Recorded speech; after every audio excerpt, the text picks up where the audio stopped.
O que leva tantos jovens a encontrarem na internet discursos como os do Red Pill, que transformam frustração em ódio às mulheres? E como isso afeta a vida de todos nós? Mas como identificar um comportamento misógino e uma pessoa com transtornos? Leandro Manhães, esse é um assunto que merece muito a nossa atenção, não é?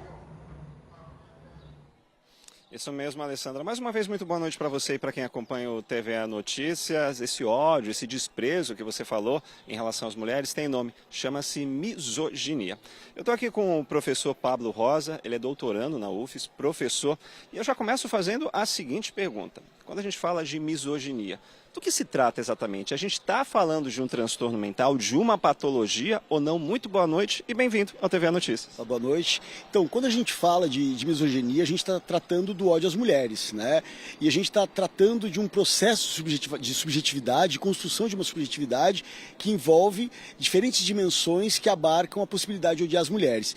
E no contexto contemporâneo, né, isso se agrava, sobretudo, a partir do uso das plataformas digitais, em especial de uma plataforma que é o YouTube. Né? Digo isso porque existem pesquisas no Brasil e fora que identificam que o YouTube não apenas aceita o discurso de ódio às mulheres, mas o YouTube ele monetiza esse tipo de conteúdo, como a gente pode localizar em pesquisas realizadas pela FGV, por pesquisadores da FGV, do NetLab do FRJ, pesquisas essas realizadas nos últimos 2 anos, né? Onde identificam a circulação de mais de 2 bilhões de curtidas e views desse perfil de vídeos distribuídos entre 137 canais do YouTube. Né? Você falou sobre esses perfis. Quem publica esses perfis? Quem são as pessoas responsáveis por essas postagens? Então, geralmente são homens, né, que tendem a monetizar seu conteúdo com esse tipo de discurso, mas também com o comércio de livros, de mentorias, de cursos, onde o YouTube ele é uma espécie de vitrine para essas outras modalidades, né, de formação desses jovens. Formação essa que é muito voltada aos negócios, né, a questão da masculinidade e a questão do relacionamento. É importante destacar que a Red Pill, a misoginia, né, que a gente está tratando aqui de um perfil, de uma certo desdobramento da comunidade. Red Pill seriam essas pessoas que publicam esse material? Existe uma comunidade, né, no Brasil e no mundo que nasce a partir de um livro publicado em 2013, intitulado O Macho Racional, de um autor chamado Rollo Tomassi, que ele vai apresentar essa cosmologia da Red Pill, identificando algumas categorias que ele tenta extrair,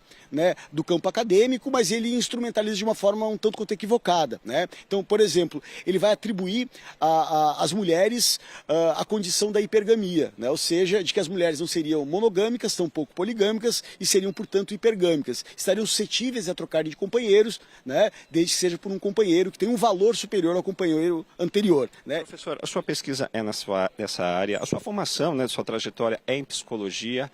O que leva esses jovens, esses homens, a terem esse desprezo, esse ódio às mulheres e esses produtores de conteúdo, onde que eles querem chegar? Então, eles partem da premissa, né, de que as mulheres seriam o sexo privilegiado. Né?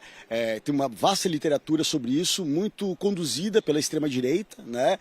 E essa literatura ela vai identificar esse lugar das mulheres como beneficiárias das relações sociais. Né? Isso vai ser localizado por esses autores que são instrumentalizados pela Red Pill, inclusive pelos próprios jovens misóginos que participam das comunidades Red Pill. Elas vão instrumentalizar esses autores para legitimar esse discurso. Né? Então, autores do campo da psicologia evolutiva, do pensamento escolástico, né? Vão construir toda uma racionalidade, né? uma razão misógina, né? Orientada por esses referenciais teóricos que vão produzir, né, um discurso que vai ser reproduzido por esses jovens, sobretudo por meio das plataformas digitais, né? Não apenas o YouTube, né? Canais como o Discord, por exemplo. Então tudo isso, né, amplia, reverbera esse tipo de conteúdo. Professor, eu preciso devolver para o estúdio, mas antes fazer uma pergunta. Quando a gente está falando de ódio contra as mulheres, desprezos, a gente está colocando a mulher numa situação de vulnerabilidade, até mesmo de perigo.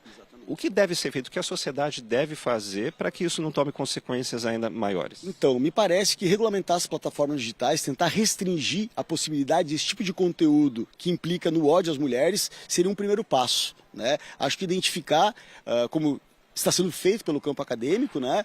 Identificar a operacionalidade desse tipo de conteúdo, mas também de como essas empresas, Big Techs, se apropriam desse tipo de conteúdo para oferir ganhos, né, a partir da captura dos nossos dados, que é o principal ativo do capitalismo do nosso tempo. Né? Muito obrigado pela sua participação aqui no TV Notícias. O tempo está curto, infelizmente. Acabei de conversar com o Pablo Rosa, pesquisador nessa área, também professor aqui na Universidade Federal do Espírito Santo. Eu volto com você no estúdio, Alessandra. Obrigada, Leandro. Obrigada também ao Pablo pelas informações.